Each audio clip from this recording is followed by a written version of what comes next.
Hi everyone, मैं हूं आपका दोस्त गौस सर। देखो बच्चों, हमने प्रीवियस क्लास के अंदर लास्ट लेक्चर 2 के अंदर बायोमोलिकुल्स के रिगार्डिंग हमारा चैप्टर एक्चुअली चालू है बायोमोलिकुल्स, और जिसके अंदर हमने देखा था बच्चों preparation of glucose, chemical properties of glucose. जिसने भी प्रीवियस लेक्चर को नहीं देखा है एक बार जाकर प्रीवियस लेक्चर को देख ले। तो आज हम इसी के साथ आगे बढ़ने वाले हैं। तो आज हम देखेंगे optical isomerism of glucose. Optical isomerism के बारे में हम देखेंगे आज। देखो बच्चों, ऑप्टिकल आइसोमेरिज्म को देखने से पहले इसके रिगार्डिंग हम कुछ बेसिक चीजें देखते हैं। जैसा कि इस ऑप्टिकल आइसोमेरिज्म का डिस्कशन आपके ऑर्गेनिक केमिस्ट्री चैप्टर नंबर 10 के अंदर भी किया वाला है और 11 के अंदर भी डिटेल स्टडी में इसको बताया वाला है। तो हम देखते हैं सबसे पहले आपका ऑप्टिकल आइसोमेरिज्म क्या होता है। इससे पहले हम समझेंगे chiral carbon atom. Chiral carbon atom क्या होता है पहले इसको समझेंगे। देखो बच्चों, कायरल कार्बन एटम किसे कहते हैं? ऐसा कार्बन एटम जिस कार्बन एटम से 4 डिफरेंट ग्रुप या 4 डिफरेंट एटम अटैच रहे, ऐसे कार्बन एटम को कहेंगे chiral carbon atom. For example देखो, in general X, Y, Z, W। अगर हम यहां पर देखेंगे एक कार्बन एटम से चारों के चारों आपके ग्रुप्स या एटम कैसे है, डिफरेंट है, तो ऐसे कार्बन एटम को क्या कहेंगे? Chiral carbon atom. और इसे इंडिकेट किया जाता है स्टार मार्क से। तो ये हो गया आपका कायरल कार्बन एटम। अब रही बात, इस चैप्टर के अंदर हम ग्लूकोज के बारे में, ऑप्टिकल आइसोमेरिज्म पढ़ेंगे, फ्रुक्टोज के बारे में पढ़ेंगे। तो एक बार हम एक दो एग्जांपल को भी देख लेते हैं और इस डिटेल्स की स्टडी करते हैं। तो सबसे पहले हम कायरल कार्बन एटम की डेफिनेशन को देखेंगे। The carbon atom which attach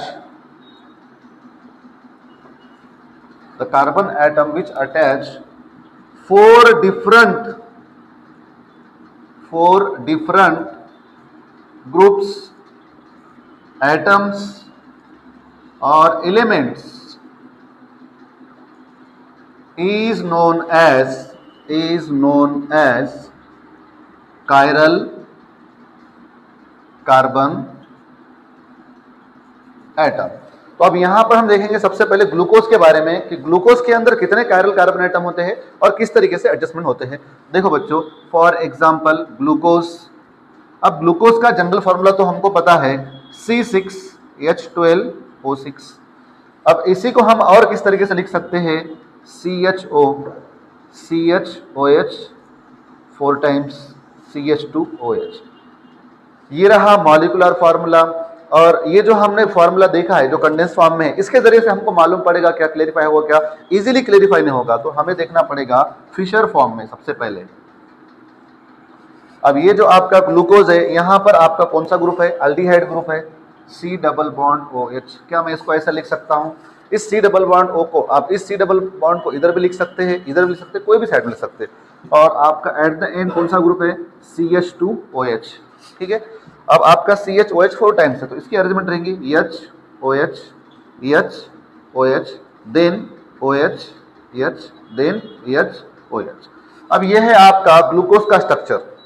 अगर हम बात करेंगे इस स्ट्रक्चर के बारे में, इसके अंदर कितने कायरल कार्बन एटम है, इससे पहले एग्जाम के अंदर क्वेश्चन भी पूछा गया है, in glucose how many chiral carbon atom. तो अब हमको यहाँ पर क्या देखना है? देखो बच्चों, ये जो आपको यहाँ पर पॉइंट दिखाई दे रहा है, यहाँ पर एक्चुअली आपका कार्बन एटम होता है, यहाँ पर आपका कार्बन एटम होता है। अब हम सबसे पहले क्या करेंगे? C6H12O6 यानी 6 कार्बन को हम नंबरिंग देंगे। अब नंबरिंग के लिए हम देखते हैं अकॉर्डिंग टू जो IUPAC नॉर्मल रूल्स होता है, ये आपका अल्डिहाइड ग्रुप है और ये आपके रिमेनिंग जो यहाँ पर हाइड्रोक्सिल ग्रुप है, यहाँ पर भी आपका हाइड्रोक्सिल ग्रुप है। तो प्रायोरिटी जाती है आपके अल्डिहाइड ग्रुप। तो यहाँ से हम नंबरिंग देंगे 1 2 3 4 5 एंड 6। अब 6 कार्बन हो गए आपके। फिर अब यहाँ पर कायरल कार्बन एटम कौन सा है? देखो बच्चों, कायरल कार्बन एटम को अगर हमको फाइंड आउट करना है तो सबसे पहले क्या करना है? देखो कार्बन नंबर 1 पर देखो, कार्बन 1 2 और इधर जो ग्रुप अटैच है यानी 3 ग्रुप अटैच है, ये आपका कायरल कार्बन एटम है क्या बच्चों? नहीं है, क्योंकि इसने सिर्फ 3 ग्रुप को ही फाउंड किया। हमारी डेफिनेशन क्या कह रही है? Attach with 4 different group. यहाँ पर आपके 3 ग्रुप से ही ज्वाइन है। उसके बाद में सेकंड कार्बन की बात करेंगे। देखो जो आपका सेकंड वाला ये जो आपका कार्बन एटम है, यहाँ पर आपका कार्बन एटम है, ठीक है, फिशर फॉर्म में इस तरीके से डिनोट किया जाता है जनरली। हाँ, तो ये जो आपका कार्बन एटम है, इस कार्बन से राइट साइड कौन सा ग्रुप है? OH। लेफ्ट साइड कौन सा ग्रुप है? हाइड्रोजन। और ऊपर कौन सा ग्रुप है आपका? CHO, that is aldehyde. ये ग्रुप भी डिफरेंट है, ये ग्रुप भी डिफरेंट है और ये ग्रुप भी क्या है, डिफरेंट। तीनों ग्रुप तो डिफरेंट हो गए। और ये जो इधर से आपको बड़ा सा जो ग्रुप दिख रहा है ये साइड में है क्या, नहीं है। इसका मतलब ये आपका कायरल कार्बन एटम हो गया। देन इसके बाद में यहां पर देखो सेम आपका यहां पर हाइड्रोजन है, सेम यहां पर आपका OH है और ये जो ग्रुप है आपका इधर एल्डिहाइड कंटेनिंग ग्रुप है, इधर है क्या, नहीं है। ऐसे आपका ये भी कायरल कार्बन एटम हो गया, ऐसे आपका ये भी कायरल कार्बन एटम हो जाएगा। सेम यहाँ पर भी अगर हम देखेंगे तो इधर डिफरेंट ग्रुप है, ये भी आपका कायरल कार्बन एटम हो जाएगा। इस तरीके से 1 2 3 4। अब इसकी बात करेंगे, देखो अब मैं इसको चाहूँ तो ऐसे भी लिख सकता हूँ। देखो बच्चों इस CH2OH को मैं ऐसे भी लिख सकता हूँ, H देन OH। अब इस कार्बन को देखो एक बार ध्यान से, क्या यहाँ पर चारों भी आपके ग्रुप या चारों एटम आपके डिफरेंट है क्या? देखो बच्चों इस कार्बन से आपके दोनों ग्रुप यहाँ पर सेम है, मतलब ये भी आपका कायरल है क्या, नहीं है। अगर हम बात करेंगे इस ग्लूकोज की, how many chiral carbon atom, देखो बच्चों इसके अंदर आपका C2 C3 C4 C5 total आपके 4 कायरल कार्बन एटम है। इसी तरीके से आप अगर और अदर भी कंपाउंड देखेंगे, जैसा कि for example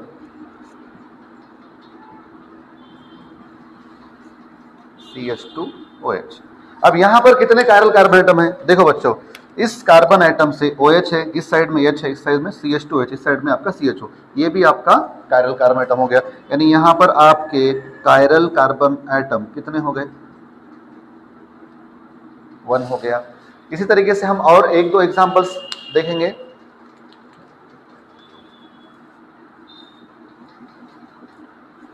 OH OH OH H OH COH CH2OH। अब इसका आप मुझे बताएं। देखो बच्चों हमने केमिकल प्रॉपर्टीज ऑफ ग्लूकोज के अंदर देखा था, ये तो आपका ग्लूकोज है, ये जो कंपाउंड है आपका ग्लूकोज है, ये आपका एक्चुअली ग्लूकोनिक एसिड है, ये आपका ग्लूकोनिक एसिड है। अब अगर हम बात करेंगे इसके अंदर कितने कार्बन एटम है, देखो ये जो आपका COH है, ये जो आपका COH ग्रुप है, इसको हम ऐसे भी लिख सकते हैं,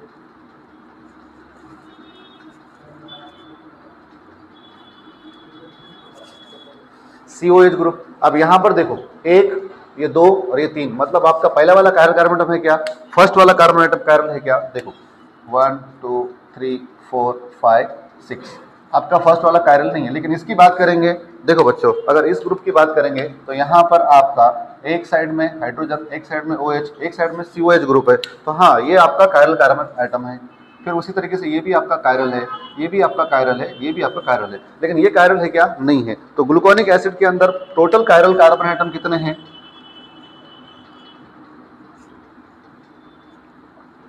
4 है। कितने हैं, 4 है। ठीक है बच्चों, देखो कायरल कार्बन एटम अगर हमें किसी भी कंपाउंड के अंदर फाइंड आउट करना है तो कितने कायरल कार्बन एटम है, अगर आपको क्वेश्चन आ जाए तो फाइंड आउट कर पाएंगे।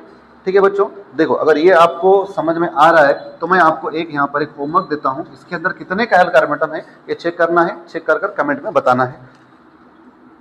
2 3 4 COH COH H OH H OH OH H H OH, ये आपका सैक्रिक एसिड है। How many chiral carbon atom in saccharic acid आपको बताना है। तो बच्चों एक बार इसको अच्छे से नोट डाउन कर लो, सिस्टमैटिकली एक बार लिख लो। बच्चों अभी हमने ऑप्टिकल आइसोमेरिज्म के अंदर पहला पॉइंट देखा कि कायरल कार्बन एटम क्या होता है। किसी भी कंपाउंड के अंदर अगर आपको chiral carbon atom find out करना है तो उसे क्या देखना है, सबसे पहले एक कार्बन एटम से 4 डिफरेंट ग्रुप या 4 डिफरेंट एटम या 4 डिफरेंट एलिमेंट अटैच है क्या, इस चीज को देखना है। इसी के साथ साथ हमको अब आगे हम बढ़ेंगे और हम देखेंगे दूसरा वाला जो हमारा पॉइंट है DL कॉन्फिगरेशन। DL configuration. अब DL कॉन्फ़िगरेशन क्या होता है बच्चों, देखो अगर DL कॉन्फ़िगरेशन की बात करेंगे जनरली तो यहाँ पर आपके किसी भी मॉलिक्यूल पर अगर PPL लाइट पास की जाए तो उसका रोटेशन जो मिलेगा या तो D मिलेगा या तो L मिलेगा, अगर वो कॉन्फ़िगरेशन बताता है। तो D के मीनिंग होता है dextro rotatory, dextro rotatory, dextro rotatory. और डेक्स्ट्रो रोटेटरी को कहा जाएगा राइट हैंड साइड, और इसी को कहा जाएगा क्लॉकवाइज डायरेक्शन। क्लॉकवाइज मतलब इस तरीके से रहेगा, और इसी को लिखा जाता है कैपिटल डी, स्मॉल डी और प्लस साइन से। अगर किसी मॉलिक्यूल पर पीपीएल लाइट पास की जाए और वो मॉलिक्यूल अगर रोटेट होता है आइदर राइट साइड और लेफ्ट साइड, तो राइट साइड अगर रोटेट होता है, राइट साइड अगर रोटेट होता है, तो अगर हम बात करेंगे राइट साइड की, देखो बच्चों ये आपका क्लॉकवाइज रोटेशन हो गया, that is dextro rotatory, right hand side rotation, उसी को कहा जाएगा क्लॉकवाइज डायरेक्शन, और डिनोट किया जाएगा कंपाउंड के सामने कैपिटल डी, स्मॉल डी और प्लस से। अब इसके अपोजिट आपका दूसरा जो यल वाला होता है लीवो रोटेटरी, वो होता है लीवो रोटेटरी। और ये अब अगर ये आपका राइट हैंड साइड है तो ये कौन सा साइड होगा, ये होगा आपके लेफ्ट हैंड साइड। जैसा कि हमने यहाँ पर इसको देखा क्लॉकवाइज, तो ये क्या होगा anti clockwise, anti clockwise direction या रोटेशन बोल सकते हैं हम इसे। फिर आपका ये कैपिटल डी से नोट किया जाता है, तो ये आपका लीवो रोटेटरी कैसे स्टार्ट होता है, यल से, कैपिटल यल, स्मॉल यल, इसके अलावा माइनस साइन। किसी भी अगर मॉलिक्यूल पर पीपीएल लाइट अगर पास की जाए तो उसका रोटेशन आइदर डेक्स्ट्रो रोटेटरी होगा आइदर लीवो रोटेटरी होगा, अगर वो ऑप्टिकली एक्टिव कंपाउंड है तो। ठीक, तो बच्चों जैसे ये आपका क्लॉकवाइज रोटेशन हो रहा है कोई भी मॉलिक्यूल, वैसे ही ये आपका एंटी क्लॉकवाइज होगा। तो याद रखना है क्लॉकवाइज के लिए क्या आएगा डेक्स्ट्रो रोटेटरी, एंटी क्लॉकवाइज के लिए क्या आएगा लीवो रोटेटरी। अब इसको याद रखना बहुत सिंपल है, ट्रिकी अगर याद रखेंगे यल फॉर लेफ्ट, तो ये रोटेशन कौन सा हो रहा है, लेफ्ट हैंड साइड हो रहा है। कोई भी मॉलिक्यूल का रोटेशन अगर लेफ्ट साइड हो रहा है तो लीवो रोटेटरी, अगर वो राइट साइड हो रहा है तो डेक्स्ट्रो रोटेटरी। तो एक बार इसको नोट डाउन करो बच्चों। अब हम देखेंगे डीएल कॉन्फिगरेशन के रिगार्डिंग कुछ एग्जांपल्स को देखेंगे। अब यहाँ पर हमको क्या ट्रिक इस्तेमाल करना है, देखो अगर हम सबसे पहले देखेंगे यहाँ पर आपका जो ग्रुप है, यहाँ पर जो आपका कंपाउंड है, ठीक है, इसे कहेंगे ग्लिसराल्डिहाइड कहा जाता है। इस कंपाउंड का नाम है ग्लिसराल्डिहाइड। अब अगर हम यहां पर देखेंगे तो आपका डीएल कॉन्फिगरेशन के बारे में, जो आपका CH2OH ग्रुप है, इसके राइट साइड अगर OH ग्रुप है तो ये होगा आपका डी कॉन्फिगरेशन। उसी तरीके से CH2OH ग्रुप के अगर लेफ्ट साइड OH ग्रुप होगा तो ये होगा आपका लीवो रोटेटरी कॉन्फिगरेशन। तो इसे क्या कहेंगे डी ग्लिसराल्डिहाइड, डी ग्लिसराल्डिहाइड, और इसे क्या कहेंगे यल ग्लिसराल्डिहाइड। यहाँ पर एक चीज याद रखना है कि अगर आपका जो कंपाउंड है कंटेनिंग आपका जो भी आपका ग्लूकोज कंटेनिंग आपका जो भी कंपाउंड है, इन केस ऑफ आपका मान लो इन केस ऑफ आपका जो है तो अल्डिहाइड है, अल्डिहाइड ग्रुप से लास्ट बॉटम में आपका CH2OH ग्रुप है। इस CH2OH ग्रुप के ऊपर साइड में जिस कार्बन एटम पर OH ग्रुप अगर राइट साइड रहेगा तो उसको बोलना है डी रोटेशन या डेक्स्ट्रो रोटेटरी, और CH2 ग्रुप के लेफ्ट साइड रहेगा तो क्या बोलना है आपका यल। अब इस तरीके से ये आपका स्ट्रक्चर है, देखो ग्लूकोज का अगर हम बात करेंगे इस कंपाउंड की तो ये है आपका ग्लूकोज का स्ट्रक्चर। अगर यहाँ पर हम देखेंगे आपके ग्लूकोज के स्ट्रक्चर के अंदर जो आपका CH2OH वाला ग्रुप है ये कहाँ पर है, आपके राइट साइड है, तो ये कहा जाएगा आपका डी ग्लूकोज। डी मीन्स आपका डेक्स्ट्रो रोटेटरी। इसी के साथ साथ अगर हम देखेंगे तो आपके टेक्स्ट बुक के अंदर पेज नंबर 303 पर आपको प्रॉब्लम 14.2 पर आपको एक एग्जाम्पल दिए वाला है, तो हम उसके बारे में डिस्कस करते हैं। तो देखो बच्चों ये जो आपको एग्जाम्पल दिए वाला है, ये एग्जाम्पल के अंदर आपको यहाँ पर लिखे वाला है assign the DL configuration to the monosaccharides. अब वहां पर अगर हम देखेंगे तो सबसे पहले आपको लेफ्ट में दिया है एक नंबर पर थ्रायोस और सेकंड नंबर पर दिया है राइबोस। अब यहाँ थ्रायोस के अंदर अगर हम देखेंगे उसका सॉल्यूशन भी दिया हुआ है। थ्रायोस के अंदर अगर हम देखेंगे CH2OH ग्रुप के अपर साइड में कौन सा ग्रुप है बच्चों, OH ग्रुप है। जब CH2OH ग्रुप के अपर साइड में OH ग्रुप रहेगा तो उसका कॉन्फिगरेशन कौन सा रहेगा बच्चों, CH2OH ग्रुप के अगर upper side OH group right side में रहेगा तो वो रहेगा आपका डेक्स्ट्रो रोटेटरी, इसीलिए उसे कहा जाएगा डी थ्रायोस। क्या कहा जाएगा, डी थ्रायोस। और हम दूसरा वाला जो एग्जांपल देखेंगे उसमें आपको राइबोस के अंदर CH2OH कहां पर है, आपके लेफ्ट साइड में है, तो वो कहा जाएगा यल राइबोस। इस तरीके से आपको डीएल कॉन्फिगरेशन में क्वेश्चन आ सकता है और आपको असाइन करना है, आपको आइडेंटिफाई करना है कि आपका कॉन्फिगरेशन कौन सा है। तो बच्चों अब हम देखेंगे most important part, optical isomerism in glucose, optical isomerism in glucose. अब ग्लूकोज के बारे में हम ऑप्टिकल आइसोमेरिज्म के बारे में स्टडी करेंगे। अगर आपको एग्जाम में कहीं क्वेश्चन आ जाए explain the optical activity of glucose या explain the optical isomerism glucose, तो आपको यहाँ पर क्या करना है, सबसे पहले एक चीज देखना है कि आपका ग्लूकोज के अंदर कायरल कार्बन एटम है क्या। अभी हमने थोड़ी देर पहले डिस्कस किया, yes chiral carbon atom available है। तो हम क्या करेंगे, सबसे पहले इसके फिशर फॉर्म को ड्रॉ करेंगे, फिशर फॉर्म को ड्रॉ करेंगे 1 2 3 4 CH2OH H OH H OH OH H H OH then CHO। ये हो गया आपका फिशर फॉर्म में ग्लूकोज का स्ट्रक्चर। अब यहां पर आपको पॉइंट वाइज लिखना है, एग्जाम के अंदर आपको क्वेश्चन आ जाए तो पॉइंट वाइज लिखना है। सबसे पहले क्या लिखेंगे, first point, glucose is an optically कैसा कंपाउंड है, हमने देखा है कि ये आपका डेक्सट्रोडेट रोटेशन पता है, optically active compound, optically active compound in which कितने कायरल कार्बन एटम होते हैं बच्चों, हमने डिस्कस किया है कितने होते हैं, देखो हमने लास्ट क्लास के अंदर देखा है, सॉरी प्रीवियस पार्ट के अंदर हमने देखा है, there are in which 4 chiral carbon atom. अब वो कौन से होते हैं, देखो अगर इसको हम नंबरिंग देंगे 1 2 3 4 5 6, 4 कार्बन एटम कहां पर होते हैं वो, 4 chiral carbon atom C2 C3 C4 C5, ये क्या होते हैं आपके 4 कायरल कार्बन एटम। ये हमने पहला वाला पॉइंट तो यहां पर लिख दिया। अब इसी के साथ हम दूसरे पॉइंट के बारे में डिस्कस करेंगे, ग्लूकोज ऑप्टिकल रोटेशन। अब इसका ऑप्टिकल रोटेशन हमने ये तो पता कर लिया कि ये डेक्सट्रोडेटरी है, तो ऑप्टिकल रोटेशन का एंगल क्या होगा, इसका वैल्यू क्या होगा, ऑप्टिकल रोटेशन इसे डिनोट किया जाएगा alpha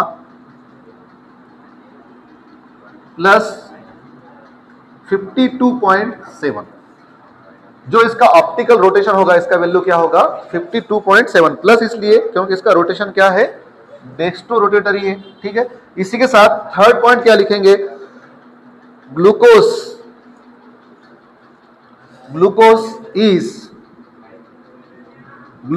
is optically rotation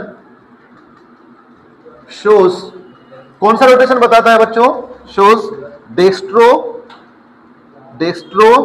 rotatory, कौन सा रोटेशन बताता है, डेक्स्ट्रो रोटेटरी इन नेचर। अब अभी मैंने यहां पर आपको बताया कि ऑप्टिकल रोटेशन कौन सा बताता है, डेक्स्ट्रो रोटेटरी, तो glucose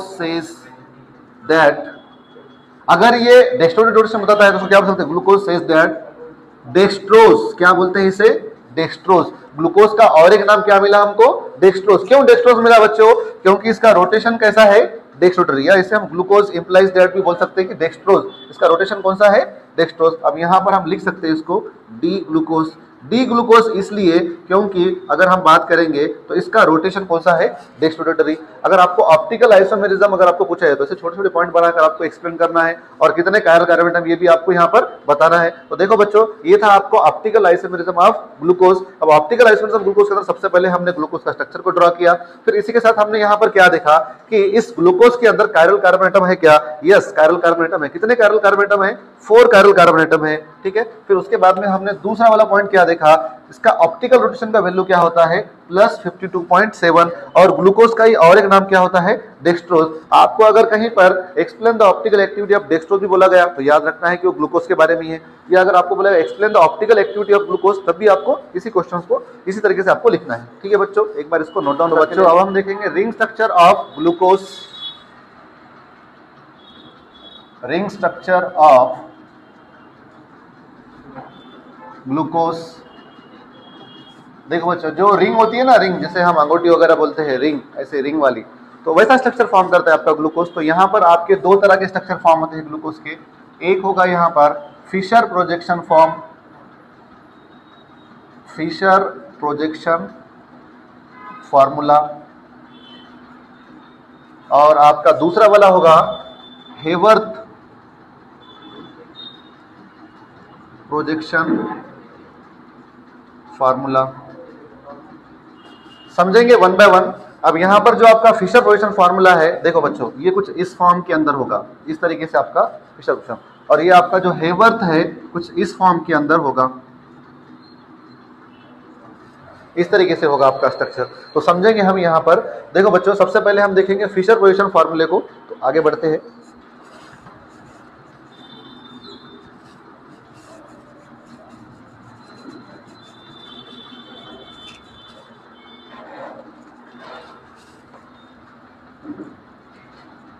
Fisher projection formula of glucose. अब सबसे पहले यहां पर हम देखेंगे कि आपका जो ग्लूकोज होता है उसका फिशर फॉर्म क्या होता है, उसका स्ट्रक्चर को देखेंगे सबसे पहले। देखो बच्चों 1 2 3 4 यहाँ पर होता है आपका CH2OH वाला ग्रुप और यहाँ पर होता है आपका अल्डिहाइड वाला ग्रुप। और ये जो आपका OH ग्रुप है H OH H OH OH H H OH, इसको लिखते टाइम में हमेशा ऐसे लिखना है, पहले CH2OH को लिखे H OH H OH then OH H और HOH। अगर ऐसे फॉर्म में नहीं लिखेंगे तो फिर स्ट्रक्चर बनाने में गड़बड़ हो जाएगी, ठीक है। अब इस CHO को हम ऐसा भी लिख सकते C डबल बॉन्ड OH, ऐसा भी लिख सकते। इसके अलावा इसी को हम C डबल बॉन्ड OH ऐसा भी लिख सकते, ठीक है। फिलहाल के लिए हम इसको इस तरीके से लिखेंगे। देखो बच्चों ये हो गया आपका फिशर फॉर्मूला ऑफ ग्लूकोज हो गया, ठीक है। एक्चुअली अगर हम बात करेंगे फिशर फॉर्मूला ऑफ ग्लूकोज, यहाँ पर जो आपका रिंग स्ट्रक्चर फॉर्म होने वाला है, ये जो है यहाँ पर क्या होता है, सबसे पहले अगर हम बात करेंगे ये जो आपका इन ग्लूकोज एट C1, देखो इसको अगर हम नंबरिंग देंगे बच्चों, देखो इसको अगर हम नंबरिंग देंगे 1 2 3 4 5 6 एट C1 कौन सा ग्रुप है बेटा, एट C1 आपका CHO ग्रुप है, दैट इज आपको इसको क्या बोलेंगे, फॉर्मिल ग्रुप बोलेंगे। क्या बोलेंगे इसको बेटा, फॉर्मिल ग्रुप बोलेंगे।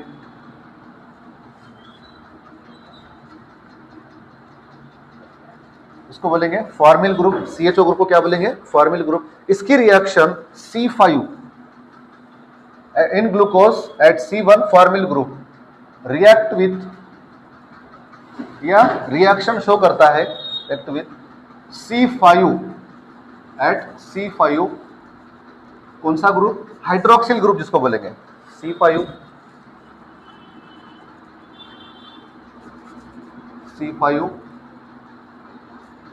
हाइड्रोक्सिल ग्रुप, इसके साथ में रिएक्शन बताता है। फिर क्या होता है यहाँ पर, जो आपका C1 ग्रुप है, इस C1 ग्रुप का देखो बेटा, इस C1 ग्रुप पर क्या है आपका C डबल बॉन्ड O और यहाँ पर क्या है हाइड्रोजन, और C5 पर क्या है यहाँ पर OH। ये जो हाइड्रोजन है ये यहाँ पर अटैक करेगा। देखो एट C1 ग्रुप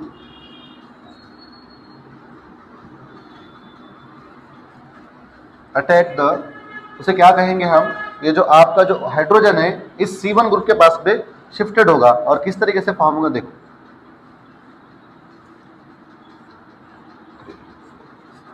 पहले इसको लिख देंगे CH2OH H H OH OH H H OH, और यहाँ पर जो है आपका ये हाइड्रोजन, ठीक है, ये आपका हाइड्रोजन, और इसके पास में क्या आ जाएगा आपका, ये जो यहाँ पर आपका OH ग्रुप था ये हाइड्रोजन यहाँ पर आ गया, और जो यहाँ पर ऑक्सीजन बचा ये ऑक्सीजन इस तरीके से इसके साथ में रिंग फॉर्म करेगा। तो ये जो आपका in glucose ring structure of Fischer projection formula C1 is anomer, इस C1 कार्बन को क्या कहेंगे, एनोमर, ठीक है, which shows two anomer, which shows two anomer या टू आइसोमर्स, ठीक है। फिर एट C1 OH ग्रुप, ये जो आपका OH ग्रुप है at OH group at right hand side, अगर OH group at right hand side रहेगा, अगर राइट हैंड साइड रहेगा, says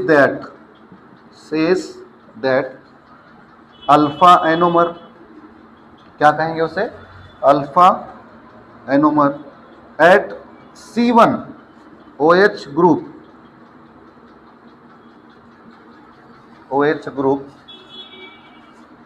eight left hand side, OH group at left hand side, says that, क्या कहेंगे उसे, beta anomer या आप उसे बीटा आइसोमर भी बोल सकते हैं। तो देखो बच्चों, फिर अब यहाँ पर क्या फॉर्म होगा इस तरीके से 1 2 3 4, ये आपका CH2OH group as it is H H OH OH H H OH। जैसा कि मैंने आपको बताया, इस C डबल बॉन्ड को राइट साइड लिख सकते हैं, इसको लेफ्ट साइड लिख सकते हैं। अगर मान लो ये इस तरीके से रहेगा तो यहाँ पर आपका ये वाला जो यहाँ का आपका ये जो आपका OH ग्रुप है, यहाँ से हाइड्रोजन यहाँ पर शिफ्ट होगा और ये ऑक्सीजन फर्दर इसके साथ में ऐसे रिंग बनाएगा और ये हाइड्रोजन यहाँ पर रहेगा। देखो एक बार देखो इस स्ट्रक्चर को, C डबल बॉन्ड OH, ये आपका Fisher position formula of glucose हो गया। अगर इस C1 के पास ये हाइड्रोजन आ जाए तो राइट साइड में OH ग्रुप आ जाएगा यहाँ पर, और ये हाइड्रोजन एज इट इज, और ये जो आपका ऑक्सीजन है इस तरीके से रिंग फॉर्म करेगा।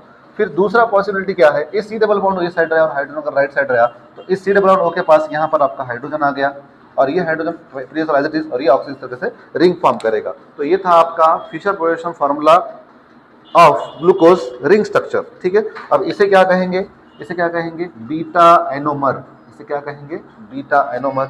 इसे क्या कहेंगे, अल्फा एनोमर। ठीक है, देखो, और ये क्या है आपका ग्लूकोज, डी ग्लूकोज भी हम इसे कह सकते हैं। इस पे alpha anomer of glucose, beta anomer of glucose.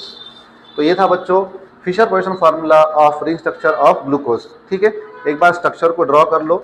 देखो यहाँ पर जो है एक एरो इस तरीके से आएगा, ये इसका अल्फा एनोमर वाला स्ट्रक्चर हो गया, ये इसका बीटा एनोमर वाला। अगर OH ग्रुप आपके राइट साइड आता है तो आपका अल्फा एनोमर, OH ग्रुप अगर लेफ्ट साइड आता है तो आपका बीटा एनोमर। तो खास करके से इसको याद रखना है। अगर आपको एग्जाम में क्वेश्चन आ जाए explain the ring structure of Fisher position formula of glucose, तो इस स्ट्रक्चर को बताना है और इस तरीके से आपको जो यहाँ पर पॉइंट हाईलाइट किया है इस पॉइंट को एक बार अच्छे से रीड करना है। तो बच्चों एक बार इसका स्क्रीनशॉट ले लो